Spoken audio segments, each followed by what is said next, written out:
Welcome once again to Lehto's Law. Here's Steve Lehto. I got a note from a gentleman who said, Steve, I'm an avid watcher of your channel and I'm a victim in this scam. And so the story is about a scam. And these kinds of things, you hear about this from time to time, and it's so sad. Precious metals dealer sentenced to 65 years in $76 million gold and silver fraud. The story is published by the Numismatic News. Numismatic, of course, is reference to coin collecting, but a lot of times they talk about precious metals also. In a landmark sentencing, a 69-year-old man who is the owner of First State Depository in Delaware was handed the maximum 65-year federal prison sentence on June 17th. Following an 8-day jury trial, he was convicted of mail and wire fraud and income tax evasion. They always tack that one on there. So the man's depository once allegedly stored over $100 million in client-held gold, silver bars, and coins. Now, here's the problem. If it's in his depository, it's not client-held. It might be client-owned, and this is the problem I have. If I buy something, I invest money and I buy something. So, for example, I buy silver. Okay? Walking Liberty half dollar, one of the most beautiful U.S. coins ever minted. I buy a silver coin. I have it in my hand. I own this. This is mine. But if I give it to someone else to hang on to this and then they disappear with it, how do I know they still have it? How do I get it back? And so this is a problem in that if you're sending money to somebody and saying, hey, buy gold and silver with us, and you hang on to it, what do? Send you a monthly statement and go, yeah, we still got your gold. Yeah. We still got that. Don't worry about it. Over the course of a decade, he siphoned off at least $76 million. More than 1,000 customer accounts were discovered to be missing metal that he was supposed to be holding for them.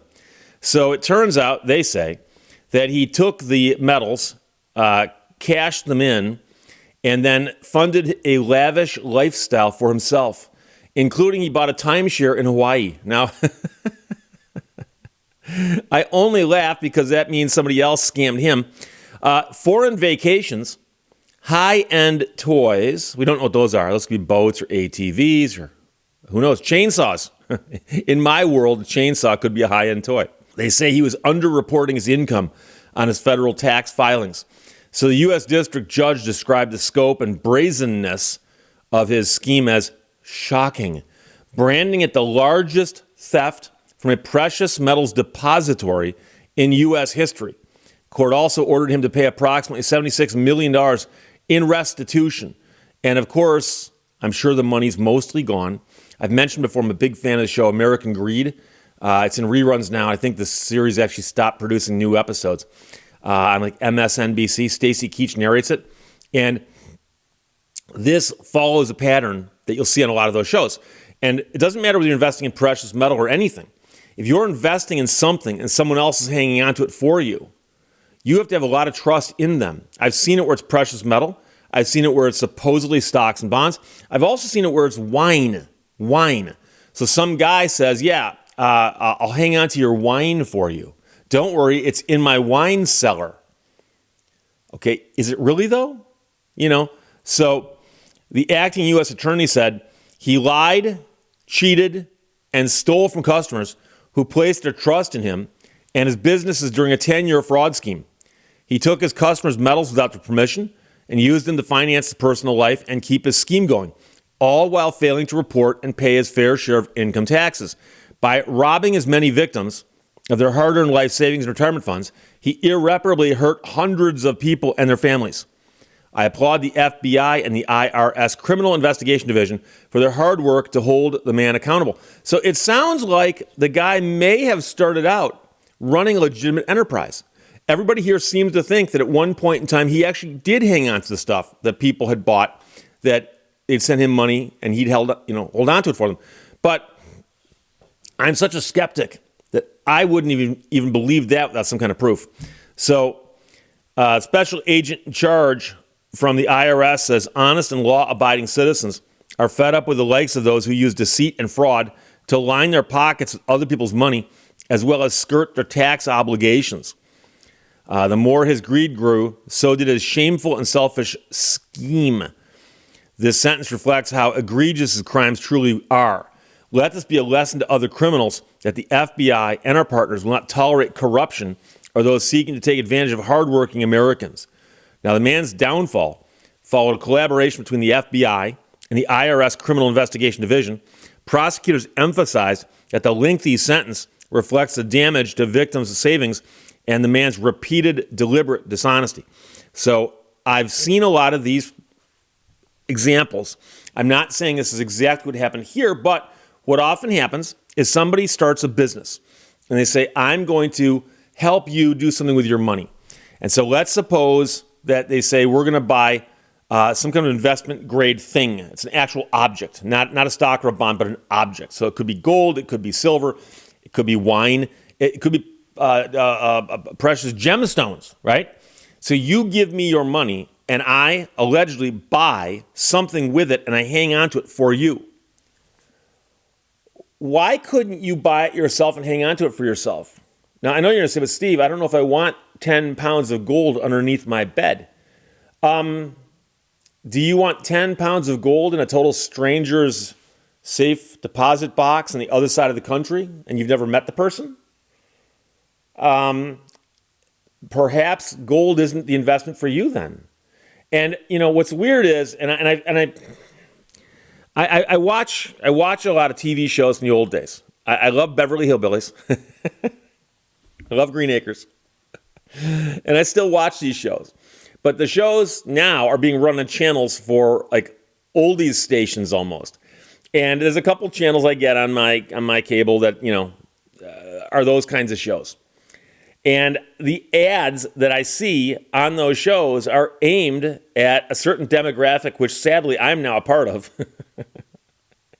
Old people. And remember, demographics are ranges, right? So I'll see an ad, and they'll show like silver coins, and they'll go, this is your opportunity to invest in silver. Silver holds its value, blah, blah, blah. And a lot of the things they're saying about silver are true. Silver is a good investment on some levels because it does hold its value on some levels. But there's always other things to take into account when investing in something like that. The first of which is, are you paying a good price? Because I've seen them advertise, for instance, Morgan dollars. And that's one of the most common silver dollars that you'll think of when you think of an American coin. There were Morgan dollars, then there were peace dollars. In the old days of the silver coinage, the good silver stuff, the stuff that's not clad. And I've seen an ad on television. They go, you can buy Morgan dollars from us. Get your credit card ready. Strict limit of 3. I can't even say that laughing. Strict limit of 3 orders per person. If you call up and try to order 4, they will get so angry. Strict limit of 3 per person. Not dollars, but 3 orders, okay? And the order might be like $10, 10 silver dollars or 100. So I don't know. I don't pay that close attention to them. But whenever I see the ads, I'll put this back before I forget. Whenever I see the ads, I go onto my phone and I type in to see what the current value of a Morgan dollar is. That's the basic Morgan dollar, not a collector version, not slabbed, not mint state, not proof, just a average circulation Morgan dollar. And I look up the price, and there's a buying price, what someone will pay you for it, and there's a selling price, what they'll sell it to you for. And then I look at the price on the TV screen, and it's way out of proportion, horribly out of proportion.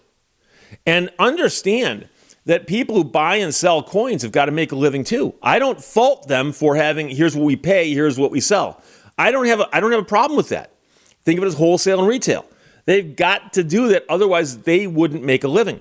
So when they're running television ads saying, we will sell you these coins, strict limit of 3, and don't even think about asking for 4.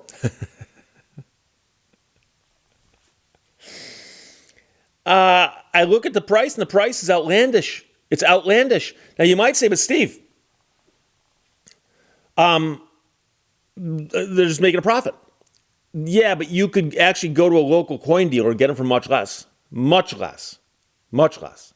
And so most people see the ad on TV and they hear that cheerful voice telling them this is a great bargain and you really need to buy these because silver is such a great investment. Strict limit of 3. That's how hot these things are selling.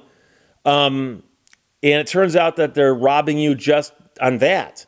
And so even if you buy them and get them in your own possession, you've already paid too much.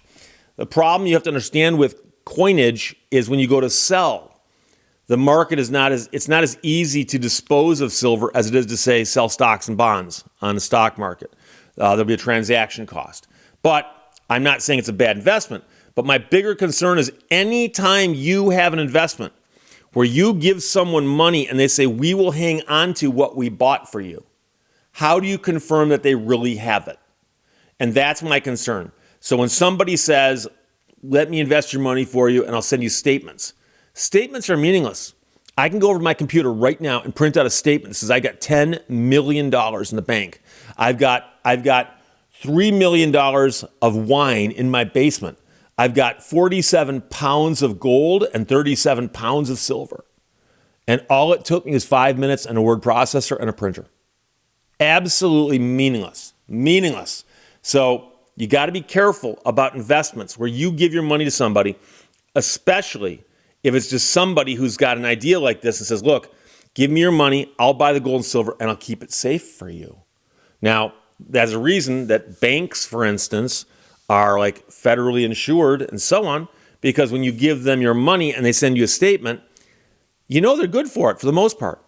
Are they insured? Are they an actual FDIC type bank? Yes. Okay, you're good. You're good. And so unfortunately, a lot of people make the mistake of thinking, well, I put my money in a bank and they send me statements, and I put my money into silver and this guy sends me statements. I put my money into wine and this guy sends me statements. The statements are not all equal. They are not all equal in their credibility. Okay, so it's a sad story. The guy appears to have dissipated about $76 million worth of stuff. He may have had at one point in time $100 million.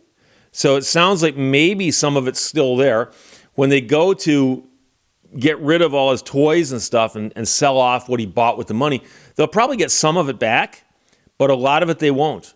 And so if you get back 20 cents in the dollar, that might be it. 30 cents, maybe 40, dare to dream. But again, always be careful of an investment scheme where you give them your money and all you get in return is statements, unless it's a bank or some big organization that you know is insured and legitimate otherwise. So thank you for sending this, my friend, who identified himself as an avid watcher and a victim of this. Precious metals dealer sentenced to 65 years in a $76 million gold and silver fraud. And you probably have heard about this if you are one of the victims, but if not, understand the guy who ran the business, the First State Depository in Wilmington, Delaware. He's going to prison. Questions or comments, put them below. Let's talk to you later.